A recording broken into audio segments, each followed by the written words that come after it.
দেখেন, এখানে আমরা যারা আছি, আপনারা বলেন তো, আমাদের এখানে একজন কি কেউ বলতে পারবে যে আমি আমার এই জিন্দেগিতে কোনোদিন কোনো প্রকার গুনাহ করি নাই? এই কথা আপনারা বলতে পারবেন? কেউ পারবে? কিন্তু আপনাদেরই এই এলাকার একজন বহুত বড় বুজুর্গ আছে, বুঝে গেছেন আপনারা? এই বুজুর্গ বলে এভাবে, আমি গুনাহ করি নাই।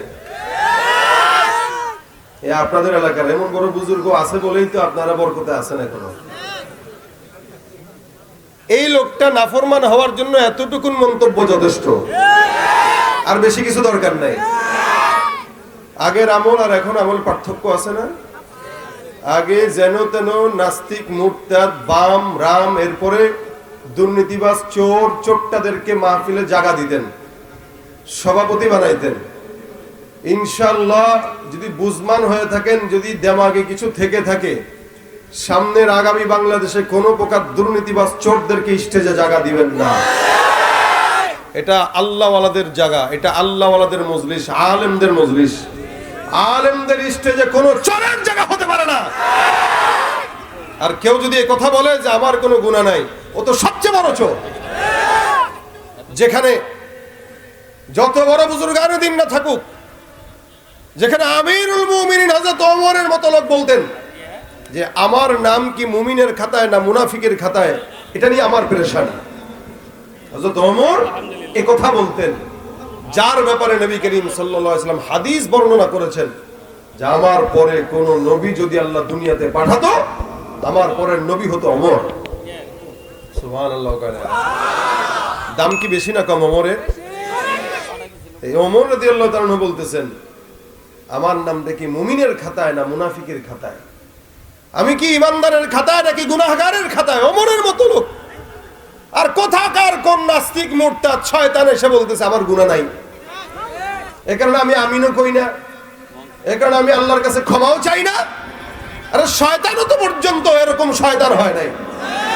শয়তানও এদেরকে দেখলে হাসে আর বলে আমি কি শয়তান, আমার না পাঠায়, তারে পাঠাইলে ভালো ছিল। শয়তান থাকা লাগে আর এগুলো থাকলে কি বলেন? এই দেশে এরকম দু চারটা থাকলে শয়তান লাগে?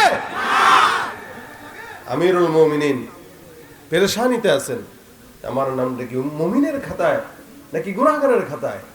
যেখানে আদ-দুজাহানের খলিফা, যেই খলিফাতুল মুসলিমিন নবী হওয়ার মতো যোগ্যতা রাখে, সেই খলিফা বলতেছে আমার নাম কি মুমিন নাকি বেঈমানের খাতায় আমি নিজেও জানি না। যদি জান্নাতে দেয় তো আমাকেই দিবে, আর যদি জাহান্নামে যাওয়া লাগে তো আমি সবার আগে যাব। ওমরের কথা।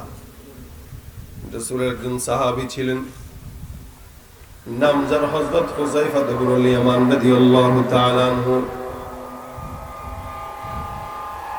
হুযায়ফা ইবনুল ইয়ামান রাদিয়াল্লাহু তাআলা আনহু অনেক বড় একজন সাহাবী।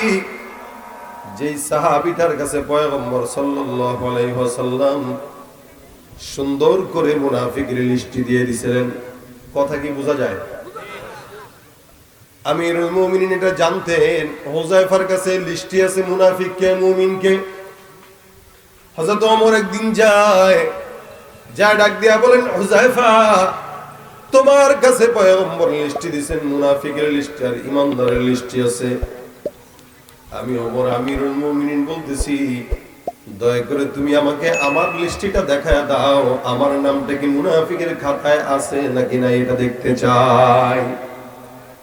আমিরুল মুমিনিন হযরত ওমর ডাক দিয়া বলেন, হুযায়ফা তোমার কাছে আমার নামের লিস্টটা কোন খাতায় আছে জানি না, তুমি একবারের জন্য দেখায় দাও। হুযায়ফা ডাক দিয়া বলেন, আমিরুল মুমিনিন আমাকে আল্লাহর ওয়াস্তে ক্ষমা করবেন, কেন আমি নিজেও জানি বলতে পারবো না, কারণ আমার পয়গম্বর মুহাম্মদুর রাসূলুল্লাহ সাল্লাল্লাহু আলাইহি ওয়াসাল্লামের নিষেধ আছে। রাসূল বলতে নিষেধ করলেন, কার নাম কোথায় আছে এটা আমি ছাড়া, আল্লাহ ছাড়া আর কেউ জানে না। মদিনার মক্কার ভিতরে কারা কারা মুনাফিক লিস্টের ভিতরে লেখা। আমিরুল মুমিনিনের ঘুম হয় না, টেনশন। আমার নামটা যদি মুনাফিকের খাতায় থাকে তাহলে তো জাহান্নাম ছাড়া কোনো উপায় নাই। আমার নামটা যদি ইমানদারের খাতায় থাকে তাহলে তো আল্লাহর কাছে রহমতের আশা করা যায়। ঘরের মধ্যে প্রবেশ করার পর একদিন, দুই দিন, তিন দিন রাত হয়ে গেল, ওমরের ঘুম হয় না। আমিরুল মুমিনিন চিন্তা করলেন, যদি নামটা আমার মুনাফিকের খাতায় হয় আমি কেমনে মুনাফিকের খাতার থেকে নামটা কাটানো যাবে সেই চিন্তা করা দরকার। এ মুসলমান, আমাদের সমাজের মধ্যে যত মুসলমান আছেন অধিকাংশ মুসলমান কিন্তু নামে মুসলমান, কামে মুনাফিক, ঠিক কিনা? মুসলমান দাবি করে নামাজ নাই, রোজা নাই, হজ নাই, যাকাত নাই। মুসলমান দাবি করে সুদের কারবারি করে, মুসলমান দাবি করে ঘুষ খায়, মুসলমান দাবি করে কোরআন তেলাওয়াত করে না, কোরআন মানেও না। মুসলমান দাবি করে এমন কোনো অন্যায় নাই যে অন্যায়টা সে করে না। আমার আল্লাহ বলেন, ওয়ামিনান নাসি মান ইয়াকুলু আমান্না বিল্লাহি ওয়া বিল ইয়াউমিল আখির ওয়া মা হুম বিমুমিনিন। মানুষের মধ্যে এমন একদল থাকবে যারা নিজেরা নিজেদেরকে মুমিন দাবি করবে, ইমানদার দাবি করবে, আল্লাহওয়ালা দাবি করবে। আমার আল্লাহ ডাক দেয়া বলে, হে ইমানদার বান্দা, জেনে রাখবা, শুনে রাখবা, যারা নিজেরা নিজেদেরকে মুমিন বলে দাবি করে, আমি আল্লাহ বললাম এরা মুমিন নয়, এরা মুনাফিক, এরা ভণ্ড বেঈমান। তুমি রমজান এলে রাখো না রোজা, দিনকে করো আঘাত, পয়সা কড়ির নেই তো অভাব, দাও না তো যাকাত। ইমানদারির বড়াই করো, নেই তোমার ইমান, তুমি ইমানদারির বড়াই করো, নেই তোমার ইমান। তুমি কেমন মুসলমান, তুমি কেমন মুসলমান, তুমি কেমন মুসলমান। নামাজের সাথে নাই পরিচয়, মানো না কোরআন, নামাজের সাথে নাই পরিচয়, মানো না কোরআন। তুমি কেমন, তুমি কেমন মুসলমান। তুমি নবীর উম্মত দাবি করো, সুন্নাহ মানো না, নবীর অপমানে তোমার হৃদয় কাঁদে না। নবীর উম্মত দাবি করো, সুন্নাহ মানো না, নবীর অপমানে তোমার হৃদয় কাঁদে না। তুমি বিজাতীয় সংস্কৃতিতে সপেছো পরাণ, তুমি বিজাতীয় সংস্কৃতিতে সপেছো পরাণ। তুমি কেমন মুসলমান, তুমি কেমন মুসলমান, ঠিক কিনা? সুদের টাকায় প্রাসাদ গড়, ঘুষ ছাড়ো না, দিন দুঃখী না খেয়ে মরে, খবর রাখো না। তুমি সুদের টাকায় প্রাসাদ গড়, ঘুষ ছাড়ো না, দিন দুঃখী না খেয়ে মরে, খবর রাখো না। তুমি ঘুষ খেয়ে বিচার করো, সাজিয়া প্রধান, তুমি ঘুষ খেয়ে বিচার করো, সাজিয়া প্রধান। তুমি কেমন মুসলমান, তুমি কেমন মুসলমান। নামাজের সাথে নাই পরিচয়, মানো না কোরআন। তুমি কেমন মুসলমান, তুমি কেমন মুসলমান। দাবির নাম মুসলমান নাকি মানার নাম? এই জন্য আমার আল্লাহ পাক বান্দাকে শিখাই দিয়েছেন, যারা ইমানদার তারা বলে সামি'না ওয়া আতা'না, যারা বেঈমান তারা বলে সামি'না ওয়া আসাইনা। বেঈমানরা কান দিয়া ঢুকায় একদিক দিয়া, বের করে আরেক দিক দিয়া, আর ইমানদাররা কান দিয়া ঢুকায় দেমাগে নেয়, অন্তর দিয়া অনুধাবন করে, আমল দিয়া পরিপূর্ণ করে, ঠিক কিনা? আমিরুল মুমিনিন ডাক দেয়া বলে, আমার নামটা কি মুমিনের খাতায় নাকি মুনাফিকের খাতায়? হুযায়ফা বলে না।